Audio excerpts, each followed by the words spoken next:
Talking Aliens voluntary review. After a solid first outing and an okay, but flow second entry, I think it's fair to say that voluntary of Talking Aliens has a lot of writing in it. It's make or break time for this shonen series, but it will be able to deliver. Let's take a look. If we leave Akira's show, they were on the bodyguard mission, protecting a young alien called Erika, waiting for her family to arrive. Unfortunately, she's being targeted by assassins at the end of Volume 2. Akira Shou's hideout is attacked, leading to the tree being put in mortal danger. Shou gets hit with an attack that splits his body in half and leaves Akira convinced his partner is dead. But there's no time for Akira to grieve for his partner as the attacker is still lurking. And if he wastes the opportunity, Shou sacrificed himself to create. Both he and Erika will win up the two. So Akira makes a run for it with Erika, but of course, our protagonist is only a rookie with no field experience. Until now, so it's not long before he is attacked by an enemy. Luckily, he and Erika are saved once again by Shou, but Akira is left bewildered by the fact he's alive. Have you seen his decapitated body for himself? Now there's not a scratch on him and a glowing horn coming out of his head. Back in Amo HQ, Akira learns more from Amamiya.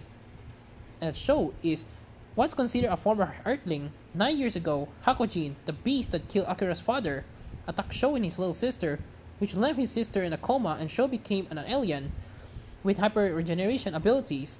Amamiya stresses that Shou is not immortal, he still ages and feels pain, but he can die so Akira doesn't have to worry about it in the future.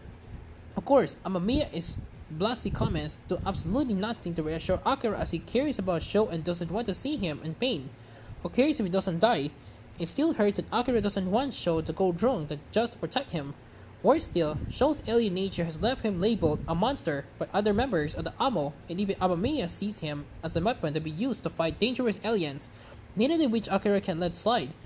Maybe now, finally, Shou has found a partner who will value him for who he is, and Akira may have just found his reason for being an Amo, for chasing after Hakujin and working this dangerous job.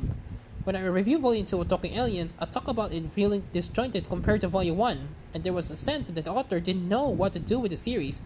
Perhaps the help of some editorial meddling was explored in the afterword for the release, but this time around, those fears are unfounded. These chapters feel as strong mangaka Anawi is putting their cards on the table, has committed to a path forward and finally figured it all out.